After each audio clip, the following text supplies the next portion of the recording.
Good afternoon, all of my continents: Africa, Asia, Europe, North America, South America, Australia, New Zealand, Antarctica, the Arctic, the penguins, the polar bears. By the way, penguins are in the south and polar bears are in the north. We were discussing that yesterday. Sorry that I'm quite late. I was taking a shower. And before that, I had a number of things going on, just a number of things. And I'm really hoping that my schedule gets more normal and regular soon here in a couple of days. Been dealing with some stuff. So see, I'm still brushing my hair, waiting for some people to join. El Challen! El Challen says, ciao, ciao, ciao. I'm going to be here for a while though. I'm going to be here for a while though. Yes, well, we are here. We are here, albeit a bit late, but we are here. Mohammed. Hello, Mohammed Ali. Duman says hello. Thank you so much for being here. Thank you so much for liking the live. Thank you, thank you. Please do like the live if you're joining. Welcome. I'm finishing up brushing my hair here.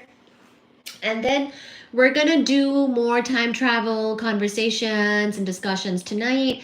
We will actually continue from the part of the chapter that we were on and finish up time travel from A Brief History of Time by Stephen Hawking. So we're gonna continue with time travel topic from A Brief History of Time by Stephen Hawking once again, okay? So we will finish that up and we will answer any questions you have and we will do the discussions and whatnot.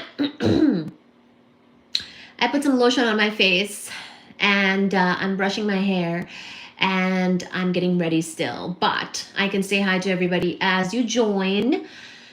Acacio, that's me, believe it or not. Do you believe it? Acacio, hello.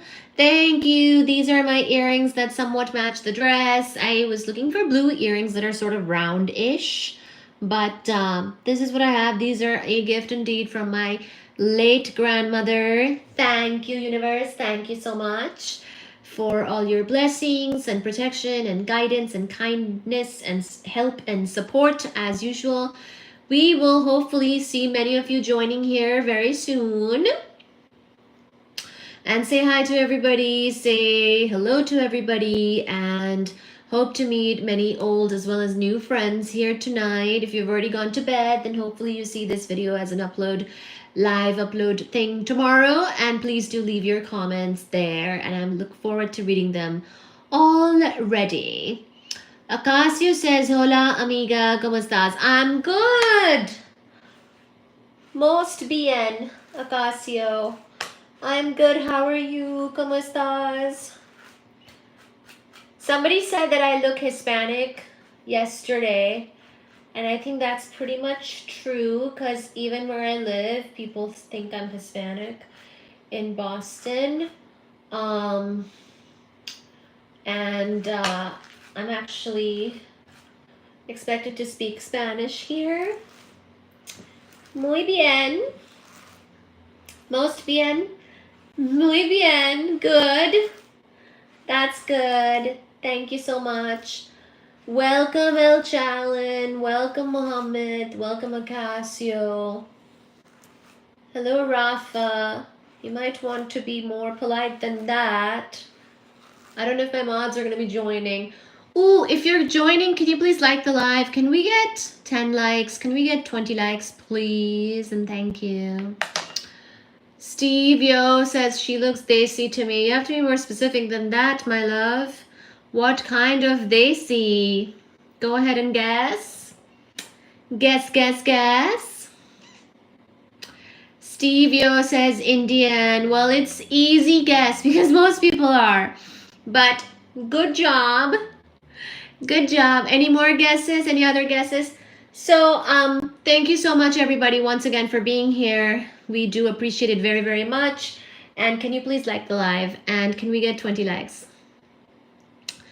Can we get 20 likes? Can we get 20 likes? You are a Syrian. It says Jalisco, Sinaloa. Hello, Jalisco, however you say that. A Syrian. I love that. Welcome to Syria. If you're from Syria, if you're from Iran, if you're from Iraq, if you're from any of the Middle Eastern countries that I missed, Israel, Jordan, Lebanon, Egypt, welcome, welcome, and welcome. Any other guesses, my loves? Oh, let me share the live. Let me share the live. Any other guesses? Steve, Yo, and others? Thank you for the hearts. Can we get 10 likes like on the live? Can you double tap the screen to make the live amount go up? But I do appreciate the hearts that are coming in as well. Pakistan. Goodness gracious. I think you are naming all the neighbors. Good job. That was a history test for you guys. Or not history. Actually kind of history, but kind of geography. Anybody from Madagascar? Just curious. Welcome, Madagascar. Welcome. Welcome, welcome. Welcome. Welcome, welcome, welcome.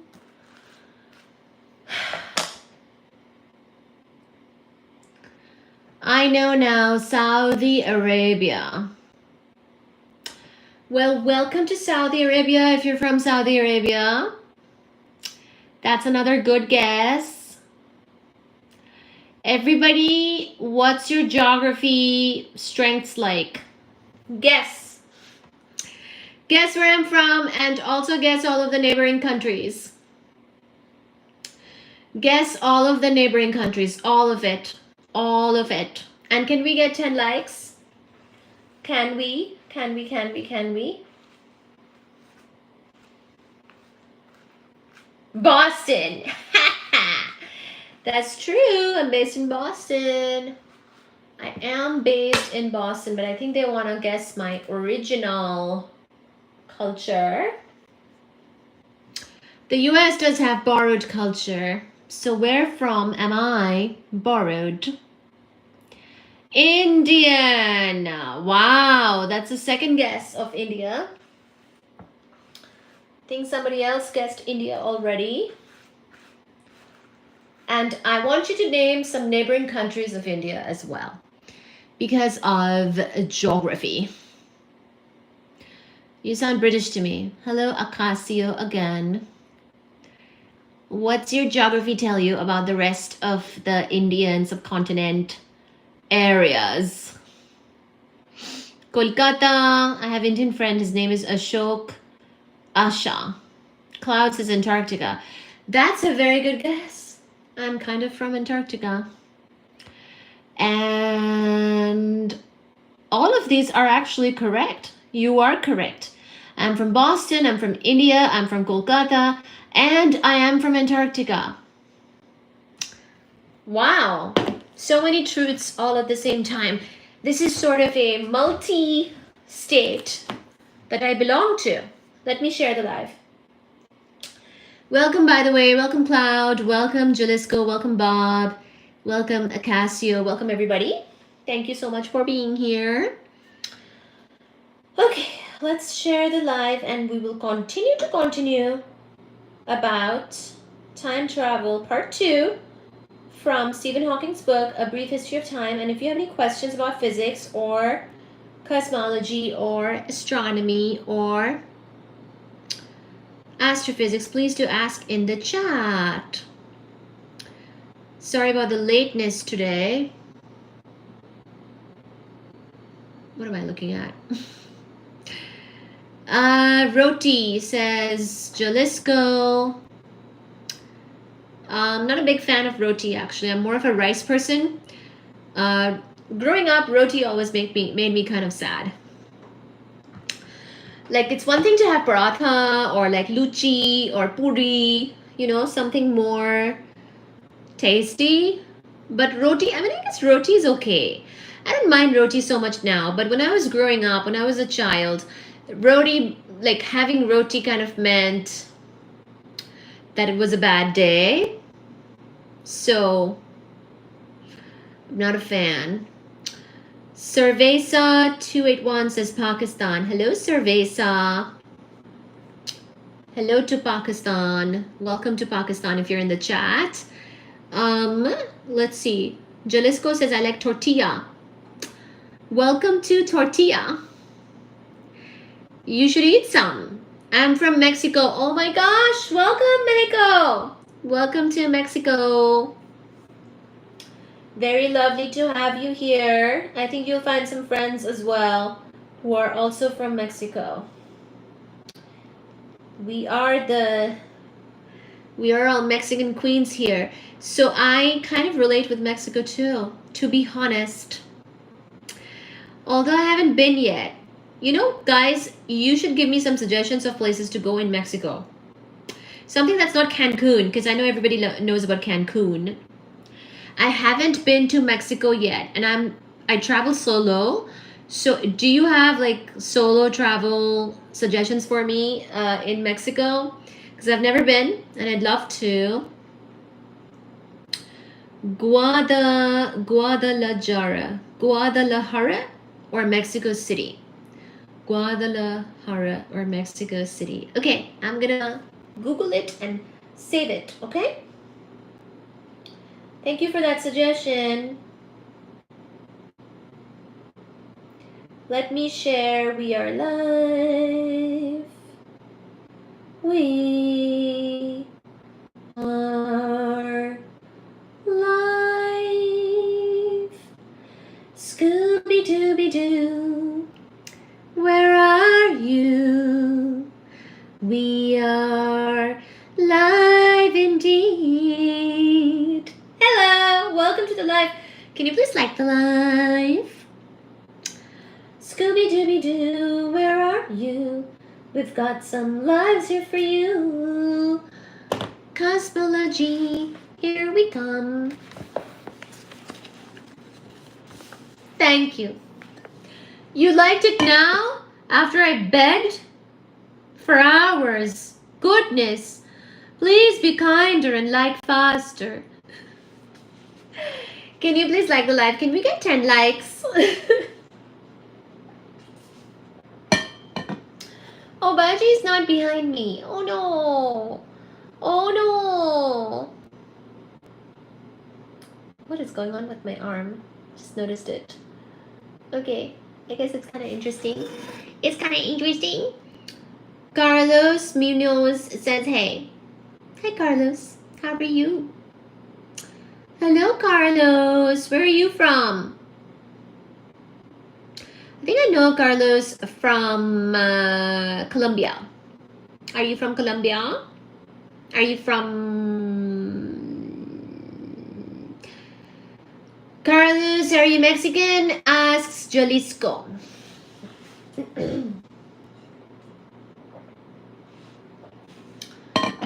Good. El Paso, Texas. Why didn't we guess Texas first? Of course.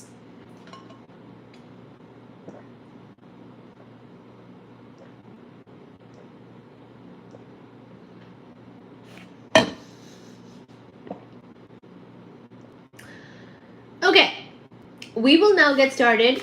So remember that we were talking about time travel from this book, A Brief History of Time by Stephen Hawking. And we were talking about some of the sort of practical difficulties with time travel, even if you made that parallel metal plate type of stuff where you created sort of a negative energy density in between the plates and whatnot, it would be still kind of difficult. And so we will just keep reading and seeing what Stephen Hawking has to say in the rest of this chapter about time travel and wormholes. And he also talked about certain paradoxes, like if time travel was to be very possible, why haven't we seen more visitors from the future? And certain things and issues like, well, if people were to be able to go back to the past, for example, and change something that then changes the course of history, recorded history, I mean, how would that kind of challenge our physical realities, right? And we've kind of, if you've seen the play Harry Potter and the Cursed Child, there is some time travel going on in there, actually.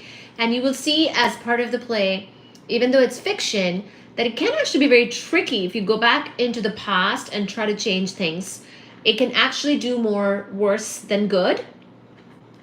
You know, things like that.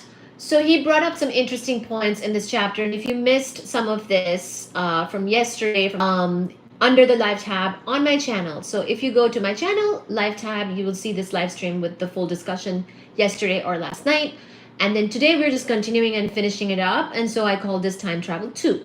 Okay. Jalisco says soy de Jalisco, Mexico. Jalisco, is Jalisco from Mexico? Am I saying your name right, or is it Jalisco? Sorry if it's not Jalisco. Okay, so the fact that there are fewer virtual photons between the plates means that their energy density will be less than elsewhere. So I'm kind of recapping for you or going over it again for the benefit of the people today. Basically, we talked about how this whole like parallel metal plates in empty space could be something that creates a negative energy density, which is what we need for time travel. And negative energy density is generally not allowed, but in quantum mechanics, it may be allowed if you just keep the overall total energy density 0. So we were saying that there might be some virtual photons in between these parallel plates, which because of some things they do, ooh, there's Baji, could actually lead to having negative energy density in between the parallel plates, but also keeping everything good overall, because overall the total energy density is 0. But because of the virtual photons basically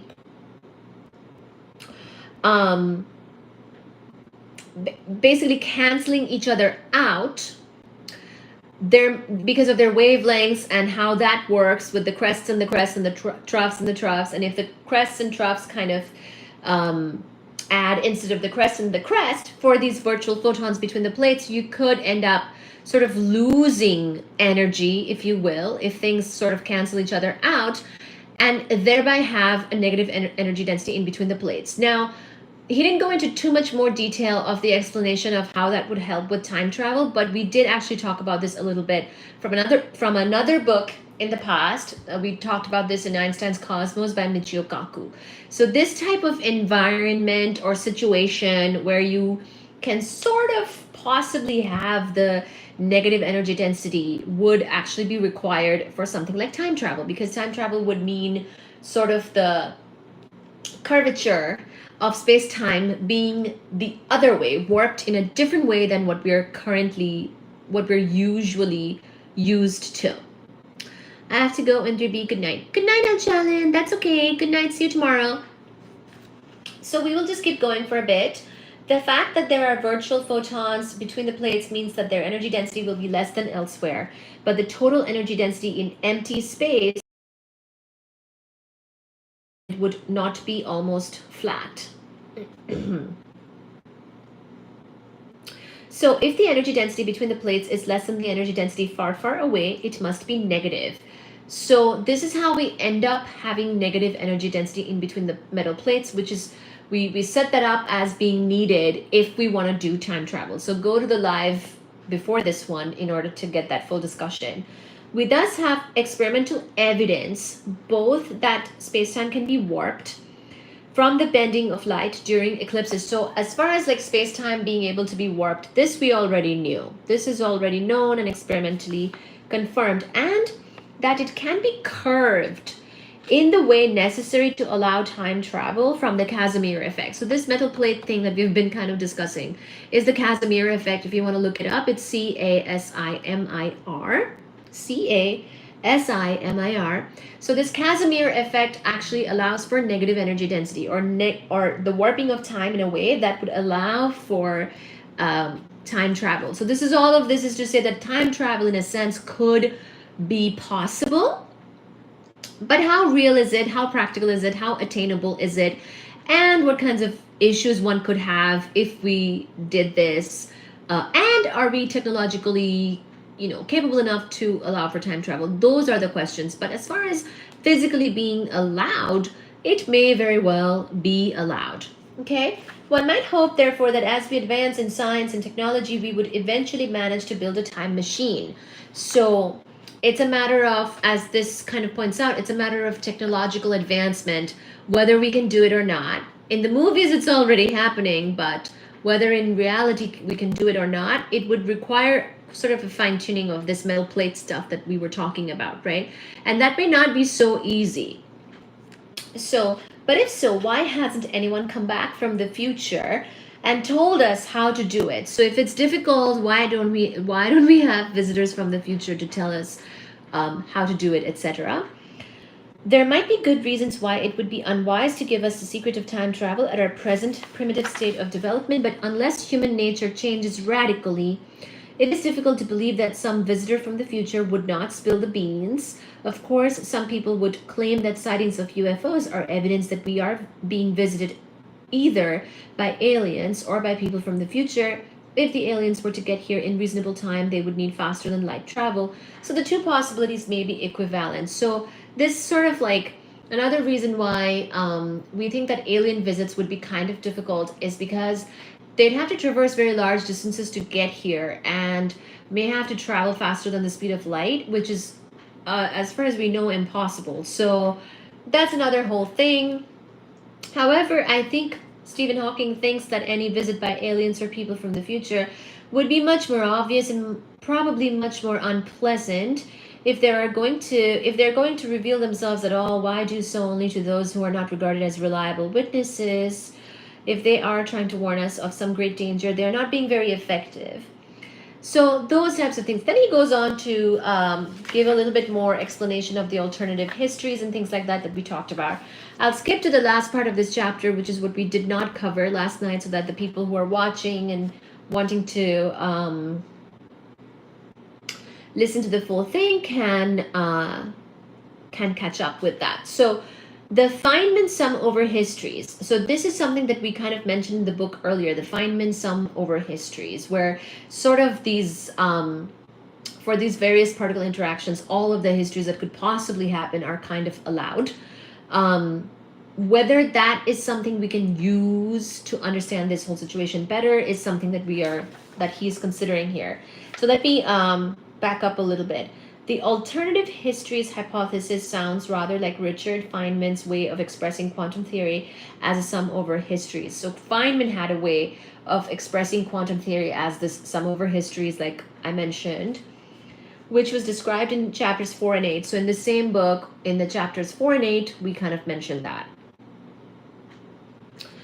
This said that the universe didn't just have a single history, rather it had every possible history, each with its own probability. So there might have been all kinds of different histories of the universe, but each with a different probability. Because remember, with quantum mechanics, we deal in probabilities. We don't deal in deterministic certainties of something had to happen in a certain way, and that's it. Like there is different probabilities of the different sort of outcomes that are associated with all those different trajectories and whatnot. So in Feynman's sum, each history comprises a complete space-time and everything in it.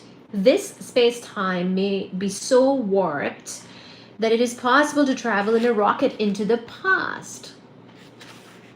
But the rocket would remain in the same space-time and therefore the same history, which would have to be consistent. Thus, Feynman's sum over histories proposal seems to support the consistent histories hypothesis rather than the alternative histories. So this, consistent history versus alternative history, those are the two possibilities that we talked about.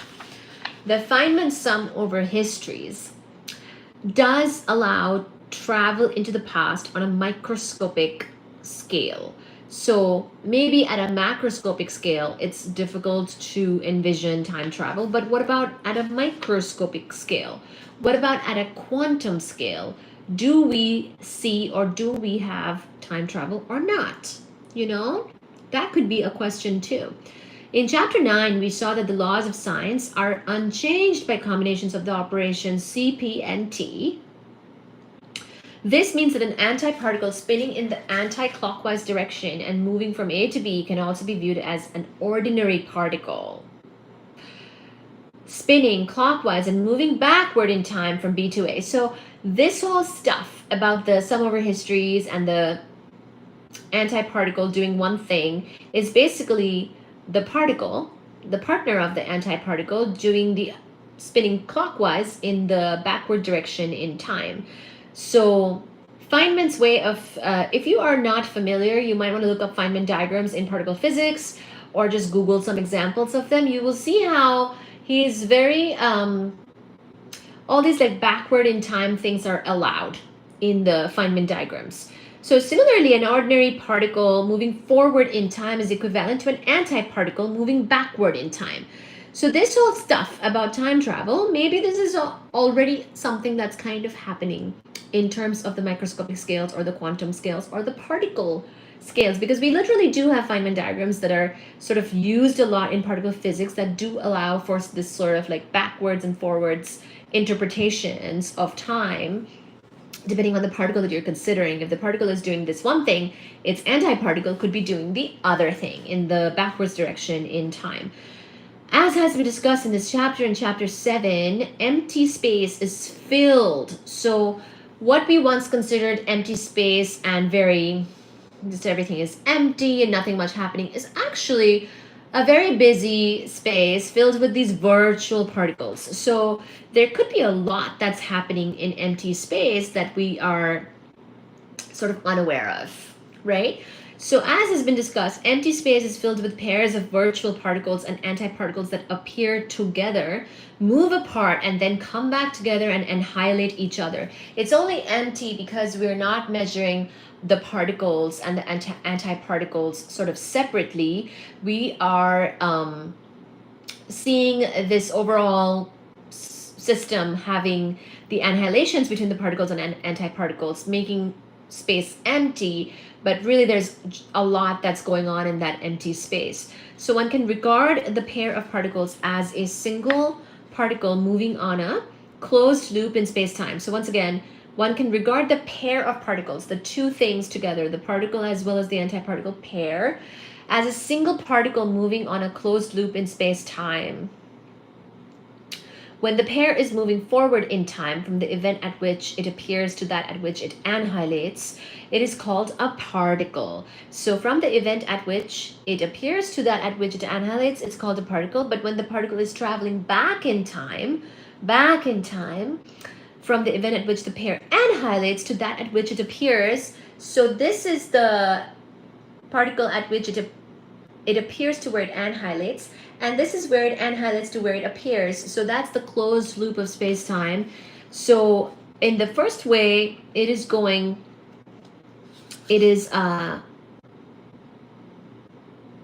the particle is traveling back in time, like I said, this way, from the event at which the pair annihilates to that at which it appears, it is said to be an antiparticle traveling forward in time. So once again, when the pair is moving forward in time from the event at which it appears to that at which it annihilates, it is called a particle. But when the particle is traveling back in time from the event at which the pair annihilates to that at which it appears, it is said to be an antiparticle traveling forward in time, or a particle traveling backward in time. The explanation of how black holes can emit particles and radiation was one member of a virtual particle-antiparticle pair. So remember how Stephen Hawking made the argument that black holes can sometimes actually emit things. This is how they have a temperature. So if they did not sometimes quantum fluctuations like emit particles, they would not indeed be having some sort of temperature.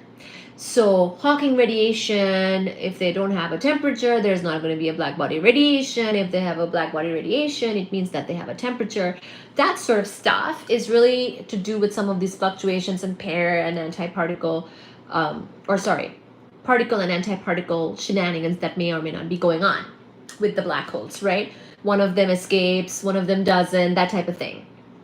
Like one of the pairs might escape and one of them doesn't. That sort of thing may just allow black holes to be emitting stuff, which then allows black holes to have a temperature. When classically we think that a black hole cannot be emitting anything. A black hole is something that even light cannot escape, so a black hole should not be emitting anything. So this whole explanation of why and how black holes indeed can have a temperature or be having some kind of radiation going outwards is because is understood with quantum mechanics, which Stephen Hawking did. So this is what he's mentioning. Now again, the explanation of how black holes can emit particles and radiation was that one member of a virtual particle-antiparticle pair, so the antiparticle, might fall into the black hole, leaving the other member without a partner with which to annihilate. So it's sort of like that same sort of pair stuff. Basically, a lot can happen with these pairs. It's almost like quantum mechanics gives you sort of a free pass to do with it what you want as far as using up these couples or pairs of particles. And you could just say, well, one of them has fallen into the black hole, so sad, too bad, but the other one sort of escapes, kind of like a divorce of these particles of this pair.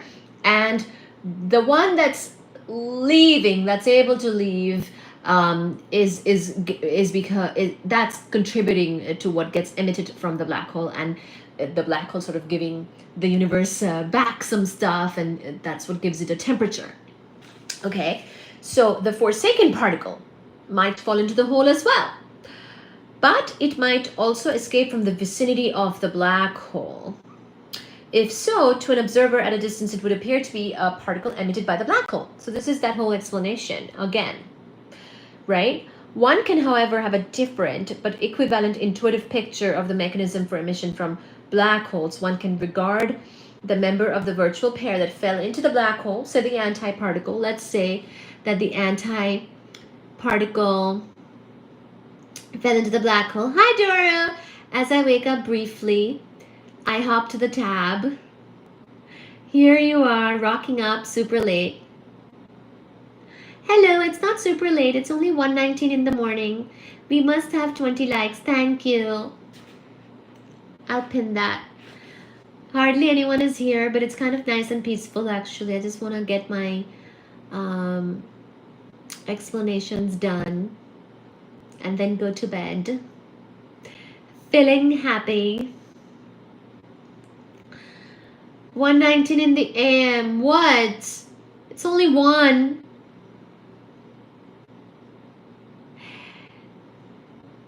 Rock your way. Thank you. Good night.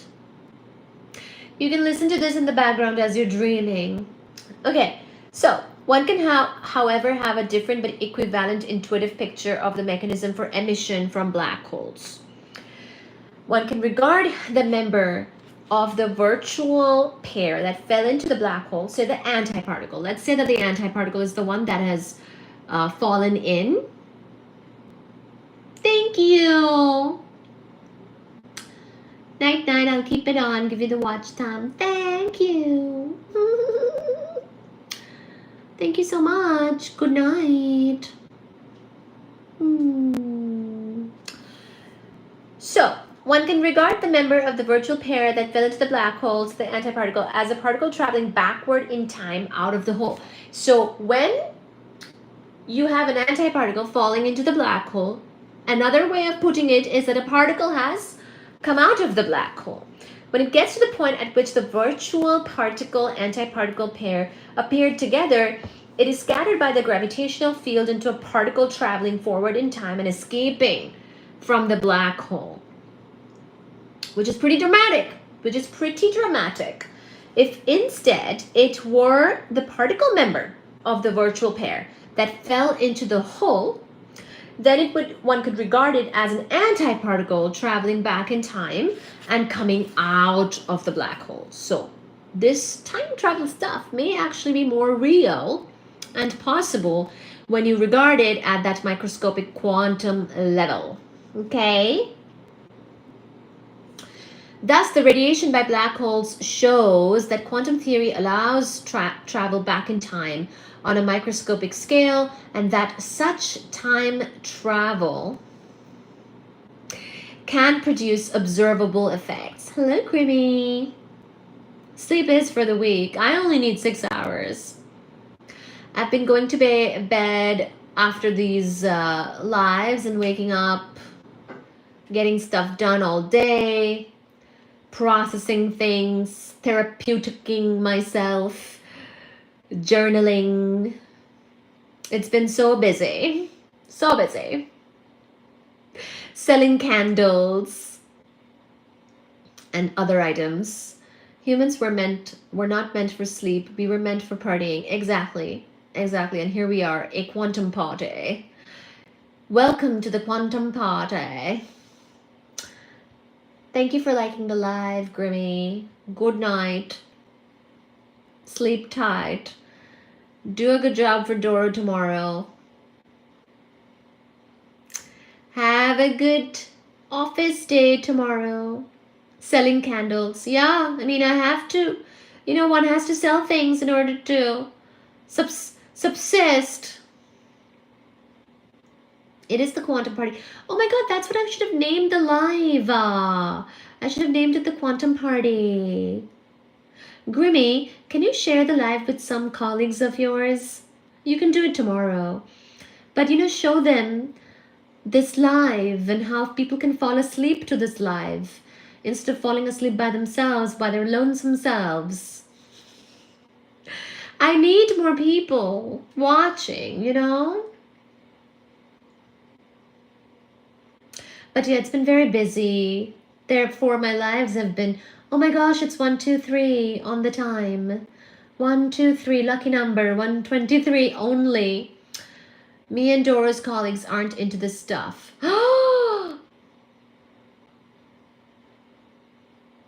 That's what they think. What are they into? What are they into? I mean, that's good to stay busy. Yeah, it's been busy. So I've been getting late coming here and, a little messed up, but I'm going to try and be at least an hour earlier so that people can be more awake during my lives. I don't know, normal people thinks, excusez-moi. Okay. Thus, the radiation by black holes shows that quantum theory allows travel back in time on a microscopic scale, and that such time travel can produce observable effects. Dora has them laughing at bad memes, but they like normie things. Sounds like a boring lot. Show them this. Office people of Grimmy and Doro, you sound like an incredibly boring lot. Have you tried being more interesting in life? It's difficult to have lunch with you when you're that boring. All you talk about is your babies and their nappies and daycare. How much is daycare these days, by the way? When I went to an office, they would talk about daycare a lot and how much it costs. Fun fact, me and Dora always eat on our own. We can't mingle with them. I could not either. I mean, I have listened to daycare enough in my lifetime. And people's wedding dates. Ugh.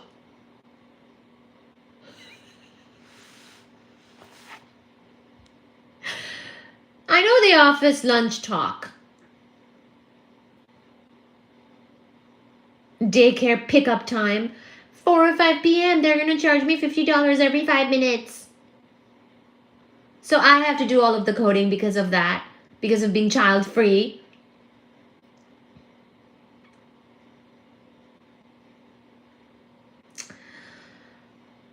I like normie stuff to a point, but me and Dora will listen to wild podcasts and old radio shows. I can't hear about normal stuff for too long.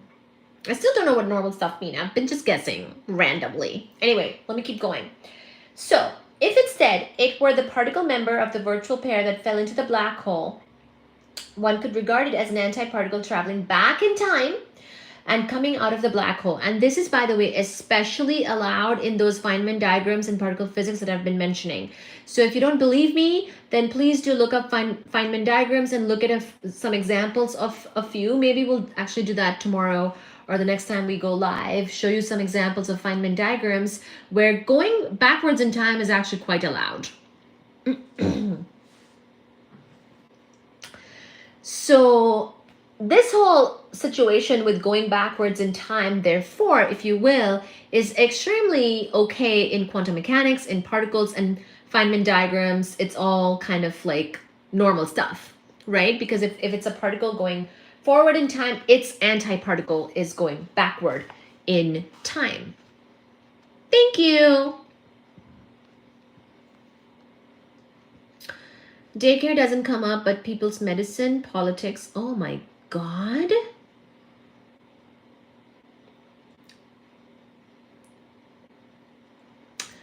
That's rough. Thus, the radiation by black holes shows that quantum theory allows travel back in time on a microscopic scale, and that such time travel can produce observable effects. One can therefore ask, does quantum theory allow time travel on a macroscopic scale, which people could use? So we've been kind of seeing that microscopically, it's pretty much okay. It's pretty much allowed to have time travel. But what about macroscopic? At first sight, it seems it should. The Feynman sum over histories proposal is supposed to be over all histories. Thus, it should include histories in which spacetime is so warped that it is possible to travel into the past. Why then aren't we in trouble with history? Suppose, for example, someone had gone back and given the Nazis the secret of the atomic bomb. One would avoid these problems if what I call the chronology protection conjecture holds. This says that the laws of physics conspire to prevent macroscopic bodies from carrying information into the past. Like the cosmic censorship conjecture, it has not been proved yet. It has not been proved, but there are reasons to believe it is true that the laws of physics apparently don't allow macroscopic bodies from carrying information, don't allow macroscopic bodies to carry information into the past. The reason to believe that chronology protection, so chronology protection, time going forwards, only protection at the macroscopic levels, operates, the way it operates is that when space-time is warped enough to make travel into the past possible, virtual particles moving on closed loops in space-time can become real particles traveling forward in time at or below the speed of light. As these particles can go around the loop any number of times, they pass each point on their route many times. Thus, their energy is counted over and over again, and the energy density will become very large. This could give space-time a positive curvature that would not allow travel into the past. It is not yet clear whether these particles would cause positive or negative curvature, or whether the curvature produced by some kinds of virtual particles might cancel that produced by other kinds. Thus, the possibility of time travel remains open, but I'm not going to bet on it.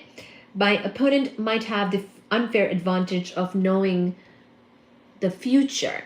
So this is Stephen Hawking saying that he's not quite sure about time travel, but it may be possible.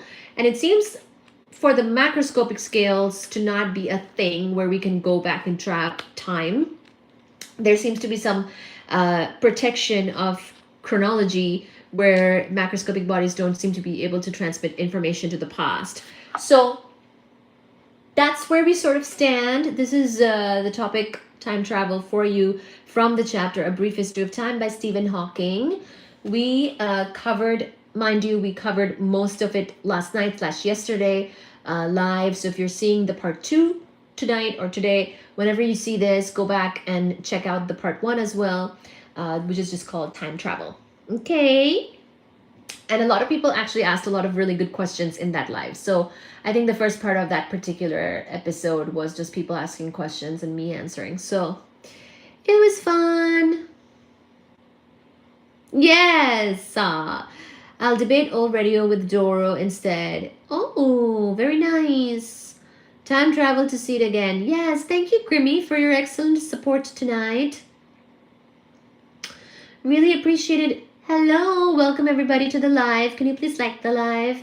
And can we get 10 likes? The next chapter in this book, which we're almost done with, and I have to return the book to the library. I can't go wild if Doro isn't in here.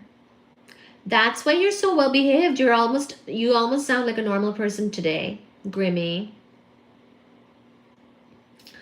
I've got no gooners to mess with. I know it's a sad night for you and your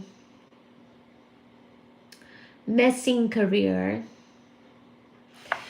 So the next chapter from this book is called The Unification of Physics. So I think we have something to look forward to with the unification and how all of that stuff works, and what Stephen Hawking really has to say about sort of attempts at unification, because I don't really know that there is a grand unification theory that is totally possible, testable, experimented, and been successful.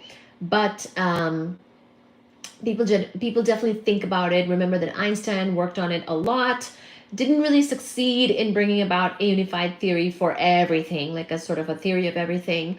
But superstring theory is a candidate for a unified field theory, and we will see if that's what Hawking kind of talks about or something else. We will see in this particular chapter going forward. Actually, we also have been looking into unification from the other book, which is The Elegant Universe by Brian Greene, who is, of course, going to talk about string theory. So we are going to get a good fill on string theory from Brian Greene's book. And that book is not due back at the library super soon. So I'm finishing up talking about this book, Brief History of Time by Stephen Hawking, because this is due first back to the library. And if you have a specific book request, and author request or topic request or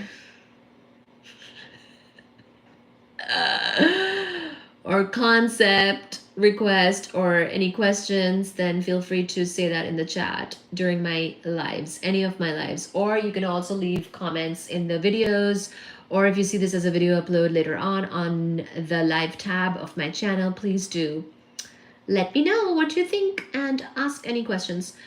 Do you have a boyfriend? Unification, dang, no way, not in science or in society. Well, unification in physics is tough because you have to have a theory that really explains everything, like general relativity, quantum mechanics, light, E&M, everything. It's kind of hard.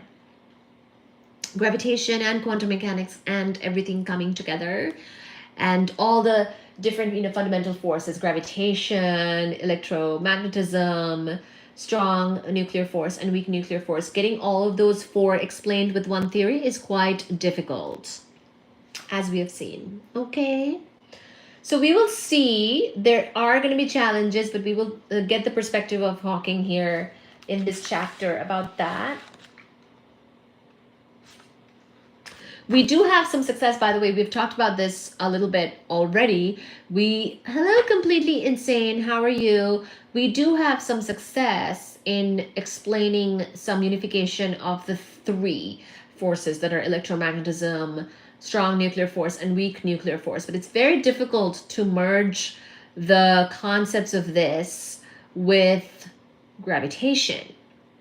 And we've even talked about how gravitation is kind of different. It's always attractive. It's a much weaker force, but it's so all pervasive. It's everywhere. It affects everything in the universe. So, and it's attractive. Always attractive. Always. How very strange, gravitation. And general relativity is the more updated theory for gravitation, but it unfortunately does not unify gravitation with the other three things that we also know about, which is E&M, strong nuclear force and weak nuclear force. Okay. I'm her boyfriend. No, she's mine. I'd wake Doro up, but he'd end me. End you? Completely Insane says, hey there. Good name. That's true. Completely Insane does have a good name. All right, guys. Well, it was a quiet night tonight, which is pretty good. Hopefully, if you see the full thing later on, please do leave your comments. Let's see. What do I think of this chapter? I'm gonna browse real quick. As I shall describe, the prospects for finding such a theory seem to be much better now because we know so much more about the universe. So the other thing is, oh, look at a loyalty. Look at the loyalty of Grimmy towards Doro. Thank you. So I think so what Hawking is saying is that when Einstein was trying, I don't know if Hawking is saying that because I haven't read it fully. You know, when Einstein was trying for a theory of everything, he didn't know everything about the universe. Like there wasn't as much known back then as we do now. So partly the issue with Einstein was that he was ahead of his time and was dealing with incomplete information, which is pretty sad. Poor guy. He was really trying and he died. Oh. Okay, yeah, he's going to talk about string theory. I see. Okay. Well, right now, sort of the strongest candidate for a grand unification theory is string theory. Unfortunately, string theory is not testable. So it's like one of those things, you know.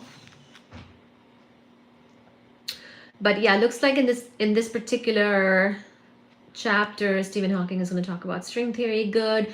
We've already talked about string theory quite a bit from the other book.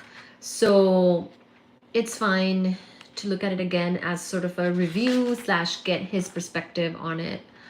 So, ooh, there's some pictures. One single string, two separate strings. World sheet. So I'm going to show you these pictures tomorrow and also talk about this chapter and talk about string theory from this book tomorrow.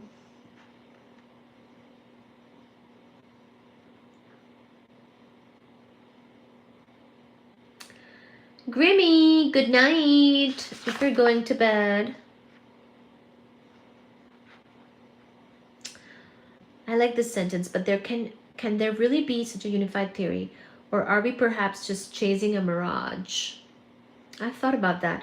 There seem to be three possibilities. There really is a complete unified theory or a collection of overlapping formulations, which we will someday discover if we are smart enough.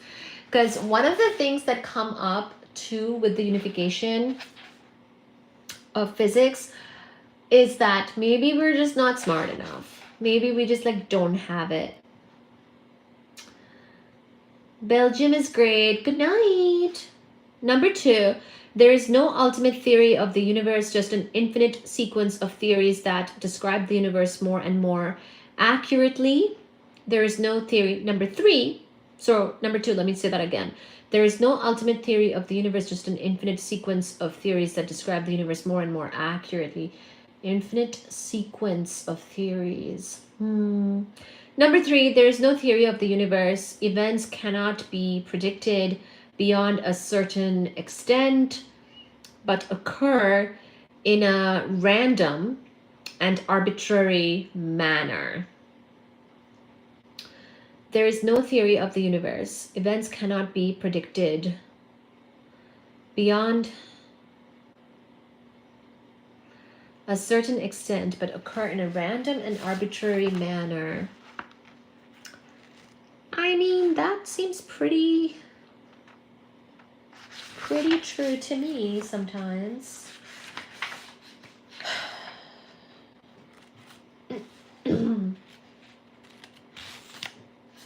Okay, so this is actually getting towards the end of the book. So we will talk about string theory tomorrow from this book, because that's going to be the candidate that he discusses, as I thought he might, because that's just what it is. You know, string theory is like basically the candidate for GUT.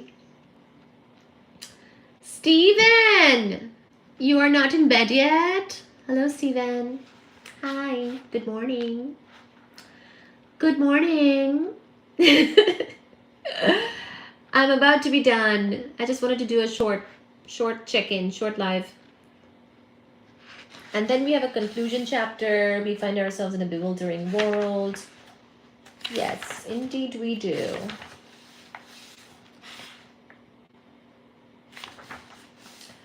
And then he gives little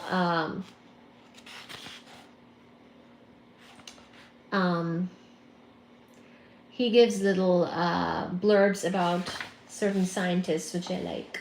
And that's the end of it. So we're very, very close to the end of this book, guys. So if you're interested, definitely join our next live where we will kind of wrap it up.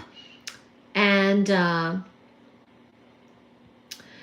we will talk about string theory next and then conclude, okay, this book. And then we will continue with the Brian Greene book, which of course talks a much more about string theory and the elegant universe as described, I'm guessing, by string theory.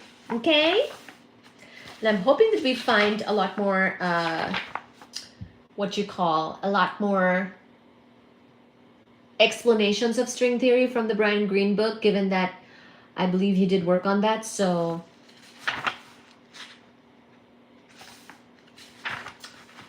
yeah, I'll start this tomorrow, the Unification of Physics chapter. I'm trying to come up with an idea for my next book. Oh, wow. Are you all done with this current book, Steven?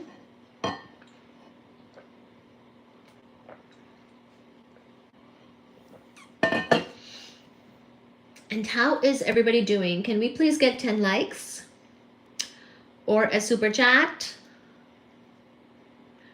That would be most excellent.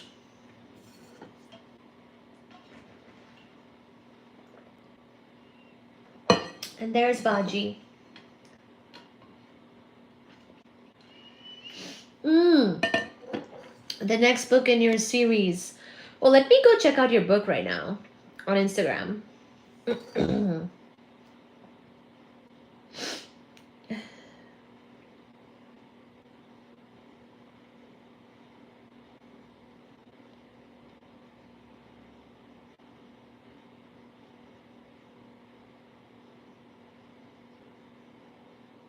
Guys, let me go like your story. My friend liked my story. Okay, so Spears,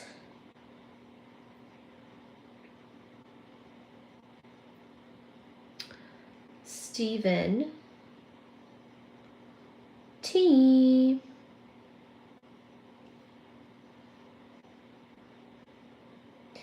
Yes, let me check your book out from Instagram.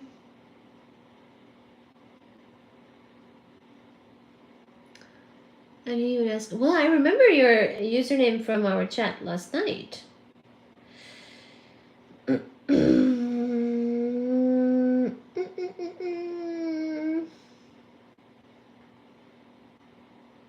Is that you?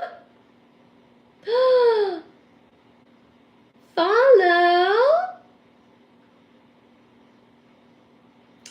I'm writing a sci-fi novel series in the style of Star Wars, but not in the Star Wars universe. Here are some of my pages so far. Enjoy.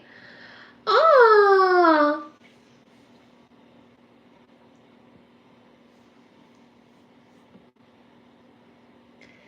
Is that you?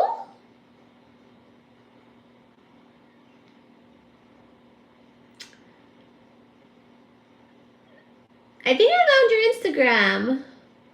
Oh, thank you, Acacio. Oh my gosh, Acacio. has sponsored my live. Thank you so much, my friend. Thank you. That's me on a bad day, which is every day. What do you mean? Acacio, thank you so much for your super chat. Really appreciate you. Really appreciate you. Thank you. I'm trying to support Steven's book here. Let me read, or let me pull up the posts you've done. Thank you once again, Acacio. Thank you for the 20. That's very generous and very nice of you. I will save it. I will. Here, let me show you, Grimmy.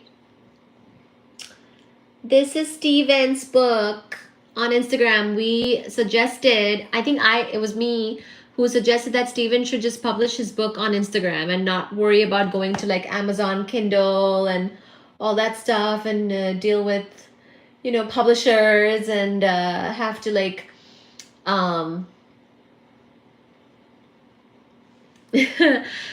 to deal with typing it up on a computer, because he said that he writes by hand and he does drawings by hand. So we thoroughly encouraged him to just post it on Instagram. I think Doro was there too when this was happening. And so then he actually started up an Instagram, and he has an Instagram, and I just checked it out. I'm going to look at it again. Just 2 pages so far, but that's okay, Steven. You should keep posting so that we can keep reading. Oh, the kitty cats are getting their little snack. Acacio says, you're welcome. You're doing a good job. Thank you.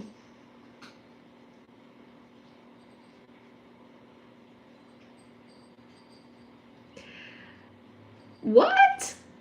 By the way, thank you so much, Acacio. I really appreciate all of your support. Thank you for the kind words and for the super chat. Thank you so much. Steven, you're old, but not as old as I thought. Then again, you cook either way. You cook either way? Steven definitely cooks too. Let me see your...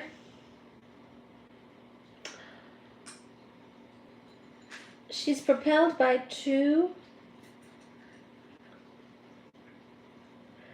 Oh my gosh!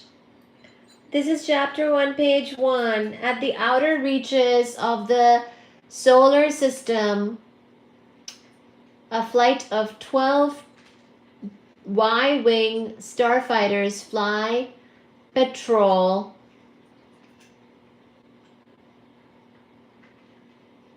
It's the broken part of my phone, which is the issue. Steven, I hope I make it to be old. I won't though. Dora and the others will end me. Oh my gosh. Don't say that. Well, thank you so much, everybody, for being here. And can we get 10 likes? And thank you so much, Acacio. Look at me. Look at you guys. I'm glad you can read my writing. I can. I love your loopy handwriting. I love it. It's like lots of loops in there. I love it. Thank you for liking Acacio's super chat. Thank you. So it's really because of the phone screen being broken on this side. I couldn't... Let me... I love it. At the outer reaches of the solar system, a flight of 12 Y-wing starfighters fly patrol. Fly patrol, what's the word after that? Maybe their home base, Pluto, the outermost planet in the solar system. It's a dwarf planet, not considered a planet anymore. Little loops. They are on the lookout for any intruders in the home system. Mainly imperial starships, and they're less miserable less nimble, botched copy of the vaunted Y-wing, the Imperial Scorpion fighters. I love it. I know Pluto's pronouns are try/me. The Y-wing is a twin-engined, single-seat hyperspace capable 10 meter long by 8 meters high little fighter, been in service for 15 years, and from wingtip to wingtip the span is 6.5 meters as the wings are canted downwards. The Grumman S by F by A 28B. I'm reading Steven's book, guys. This is quite exciting. Grimmy, when Doro wakes up tomorrow, please do share this with him, because Doro can just read, well, audio read his book, as in listen to my reading of the book. The Grumman SFA 28B Viper's Y-wing interceptor is the fastest fighter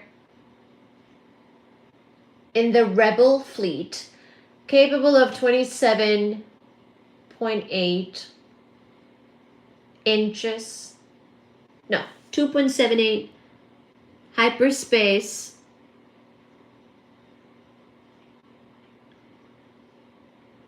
end Mach.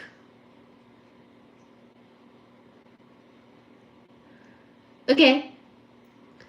Definitely have a day stream where you read Steven's book. I'd tune in. Okay. And I'll name it his book. I love it, Steven. Wait, what have you named the book? I'm writing a sci-fi novel series in the style of Star Wars, but not in the Star Wars universe. Here are some of the pages. We need more pages, Steven. If you want me to read the book, then I need more than 2 pages because I read pretty fast. I have 4 books so far. Steven believes in the moon landing. Thank you very much. I have 4 books. You have 4 books? Well, where are they? I need a phone that is not so broken. You know what? Next time I'm gonna get my tablet around me and read your book from using my tablet on the Instagram app. But have more pages uploaded so that we can continue. We won't want to read just 1 or 2 pages, Steven. We want to read like 5 or 6. Okay. It sounds like a very interesting story with a lot of little details. I was gonna say sci-fi movie, a sci-fi book. I'm off to bed. Already knows she rocks. Oh, thank you. Steven's the man. Stoked to read it tomorrow. Yeah, so the 2 pages are up for this book by Steven. But yeah, if you want to do the full chapter and let me know, we can do a little reading at the end of my live, or we can dedicate a live to your book.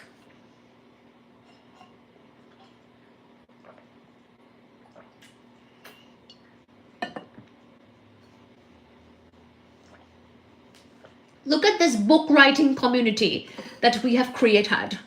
Look at this book writing community. Maybe I should write another book too. Now I'm feeling inspired. Maybe I should write my own cosmology book. I have thought about it. I have notes on it. Like I have notes that I can turn into a physics or cosmology book. And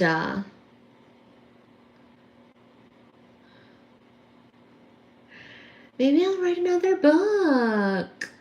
Wow. Wow.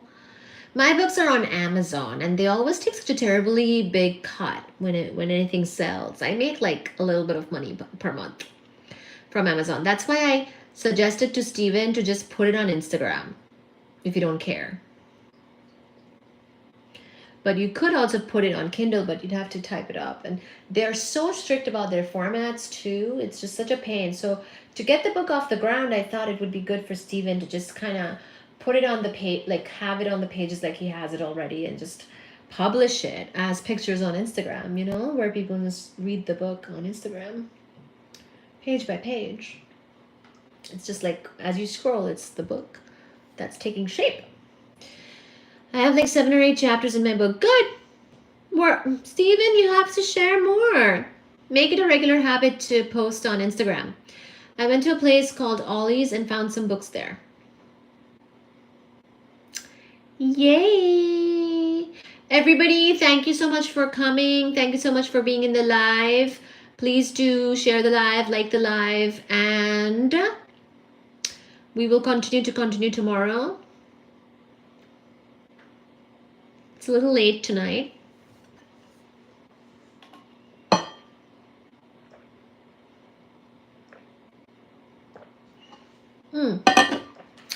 Let me leave you with a little picture.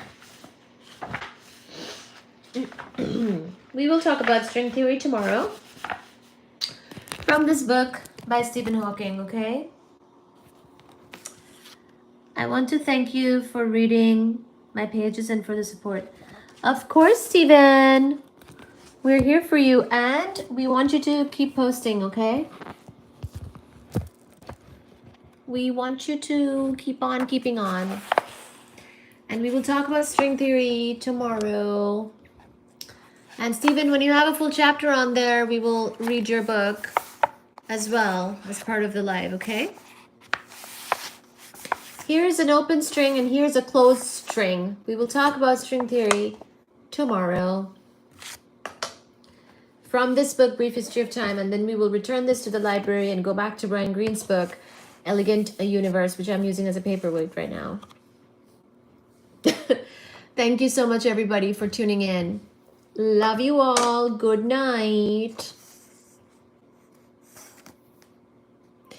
Do appreciate all of your support. It's been a rough time some of the time, and it's been incredibly helpful to have your support on this channel and to continue with the work here. So thank you so very much. Thank you, universe. Thank you so much, everybody, for your help, for your support, and thank you, universe, for your help, support, protection, blessings, and kindness and guidance. Thank you.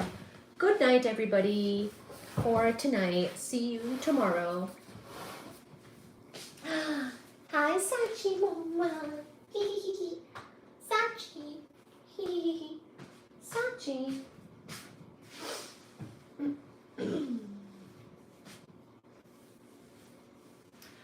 So, if you're looking at the open string and closed string pictures, hopefully that will give you some idea for tomorrow's live.